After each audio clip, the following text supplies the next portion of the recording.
ठीक।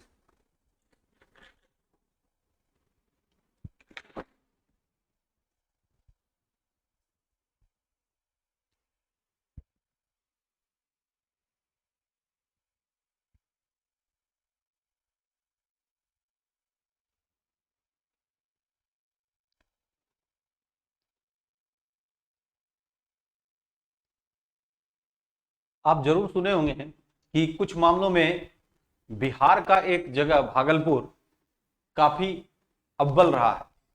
खासकर जैसे सिल्क का नाम हमारे सामने आता है तो पहले बिहार का भागलपुर का सबसे पहले नाम आ जाता है। इसके अलावा अन्य मुद्दों पर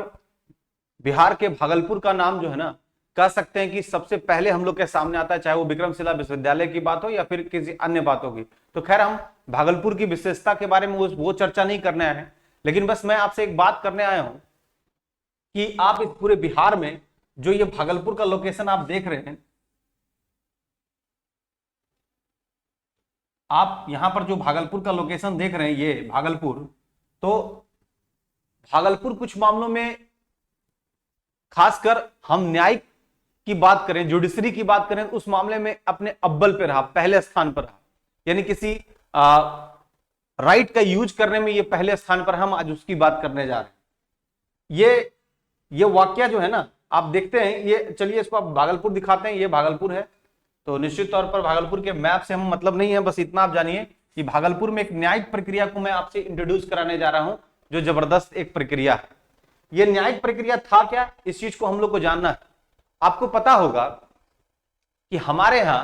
लोक हितवाद, जिसको हम लोग पील बोलते हैं, पब्लिक इंटरेस्ट लिटिगेशन, नाम सुना होगा। लोक हितवाद हमारे यहां ये कंसेप्ट था नहीं, हम लोगों ने यूएस से सीखा, यूनाइटेड स्टेट्स हम लोग को सिखाया लोक हितवाद। तो कहा जाता है कि एक ग्रुप का, यानी एक सार्वजनिक चीजों का जिसका महत्व होता है, उसका वायलेशन हो रहा है, तो उसके खिलाफ आप सुप्रीम कोर्ट और हाई कोर्ट में पील डाल सकते हैं, पब्लिक इंटरेस्ट लिटिगेशन डाल सकते हैं। तो वायलेशन क्या होता है भाई, जैसे बहुत पब्लिक इंटरेस्ट का चीज हो, उसके साथ कुछ गड़बड़ हो रहा है, तो आप एक अपना अधिकार का प्रयोग कर सकते हैं। वैसे लगातार कुछ दिनों में आप देख सकते हैं, अभी हाल ही में एक मामला देखने को मिला होगा 5G के मामले में, जब जूही चावला ने किया था पील, तो उस पर सुप्रीम कोर्ट ने उन्हें एक पनिशमेंट के तौर पर चार्ज कर दिया था। खैर जो भी हो, अब सुप्रीम कोर्ट का यहां पर क्या अप्रोच था मुझे पता नहीं, लेकिन इतना जरूर पता है कि हम लोगों का, जो हम लोग का फंडामेंटल राइट होता है कि अगर कोई पब्लिक सेक्टर का, जिससे एक पूरा ग्रुप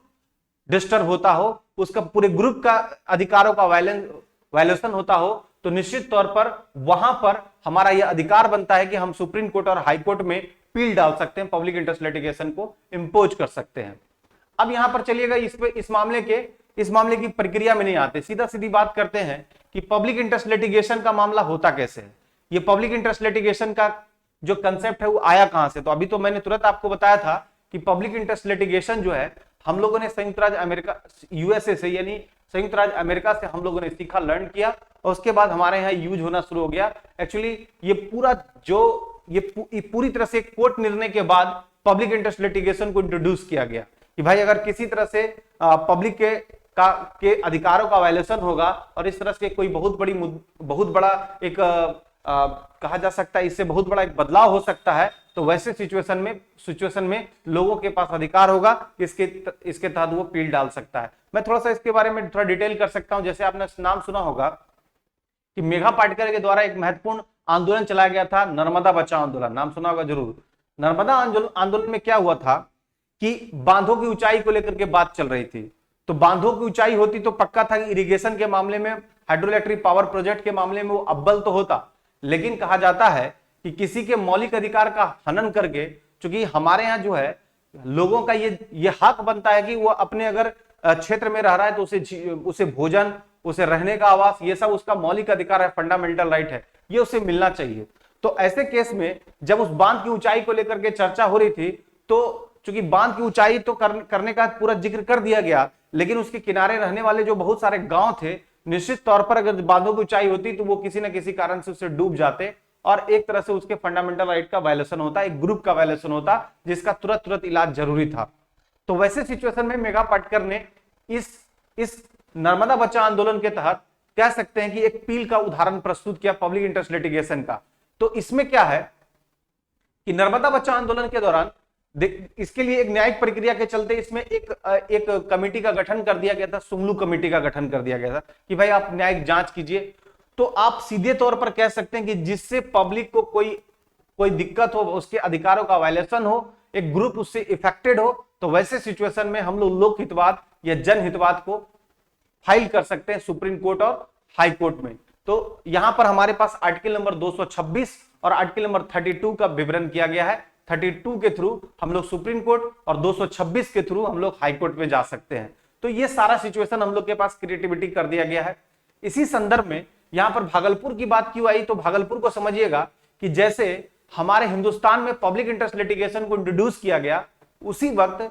क्या हुआ था कि पीएन भगवती और अय्यर साहब ने इसको इंट्रोड्यूस किया था। जब ये इंट्रोड्यूस हुआ, यानी पब्लिक इंटरेस्ट लिटिगेशन को न्यायिक प्रक्रिया के द्वारा स्थापित किया गया, तो पहला केस इसका मामला यानी लोकहितवाद जनहितवाद का पहला मामला आया था भागलपुर में। यानी कह सकते हैं कि लोकहितवाद और जनहितवाद जो एस्टेब्लिश हुआ हमारे न्यायिक प्रक्रिया में, उसका पहला अंकुरन, पहला प्रस्फुटन भागलपुर में देखने को मिला। मामला था कि जेल में रह रहे कैदियों कर जो विचाराधीन थे, जिन्होंने अपनी पूरी सजा काट ली थी, उसका अब तक कोई क्लियरेंस नहीं हो पाया था। कोई अब तक साफ साफ स्पष्ट रूप से न्यायिक प्रक्रिया की प्रोसेस जो है उसमें एक थे रुस्तम जी, जो पुलिस आयोग के सदस्य के तौर पर थे। उन्होंने एक लेख लिखा था कि भाई अब तक ऐसे लोग हैं, विचाराधीन कैदी हैं, जिन्होंने या तो सजा पूरी काट ली है या फिर बहुत लंबे समय से हैं, लेकिन अब तक कोई प्रक्रिया नहीं की गई है। ये बिल्कुल गलत है, लोगों का कहीं ना कहीं मौलिक अधिकार का हनन हो रहा है।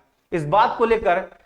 हिंगो रानी ने इस पर एक पील डाला था, पब्लिक इंटरेस्ट लिटिगेशन। तो हिंगो रानी का केस काफी फेमस रहा था और ये काफी पॉपुलर भी हुआ कि पूरे हिंदुस्तान में पहला बिहार से भागलपुर ने पब्लिक इंटरेस्ट लिटिगेशन के थ्रू एक सुप्रीम कोर्ट में याचिका दायर की गई और हिंगो रानी के कंसर्न में उसमें एडवोकेट के तौर पर हिंगो रानी थी, जिन्होंने ये फाइल किया था। और जो विचाराधीन कैदी थे उस पर चूंकि था क्या कि ये कहीं ना कहीं उसके राइट का वायलेशन हो रहा था और इस वायलेशन को रोकने के लिए इस काम को पील का यूज किया गया। तो इस मामले में भागलपुर पहले स्थान पर है। शायद अब तक किसी ने हर चीजों की चर्चा जरूर की होगी। लोगों ने विक्रमशिला विश्वविद्यालय के चर्चा की होगी, लोगों ने 16 महाजनपद में अंक की जरूर चर्चा की होगी, चंपा की चर्चा की होगी, साथ ही साथ भागलपुर से संबंधित और भी तथ्यों की चर्चा हुई होगी जो ऐतिहासिक दृष्टिकोण से, राजनीतिक दृष्टिकोण से, सामाजिक दृष्टिकोण से कहीं ना कहीं अव्वल के रूप में रहा।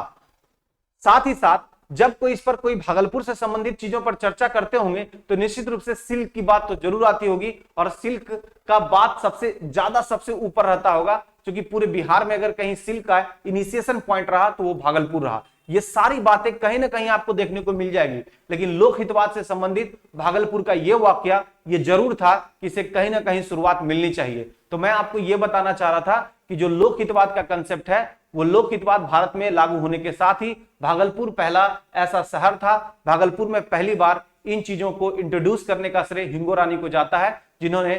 अपने एडवोकेसी में जो विचाराधीन कैदी थे उनसे संबंधित पहला पील का यूज किया गया था, पब्लिक इंटरेस्ट लिटिगेशन का। तो हम लोग कह सकते हैं कि यह वाकया बिहार से कंसर्निंग था, खासकर भागलपुर से। तो आप अपने जानकारी में एक चीज का अटैचमेंट जरूर कर लें कि बिहार में भागलपुर इस मामले में, लोकहितवाद के मामले में, न्यायिक प्रक्रिया के मामले में, प्रक्रिया को आगे प्रोसीड करने के मामले में, उसके कंसेशनस के मामले में भागलपुर अपना पहला स्थान रखता है। जय हिंद, जय भारत।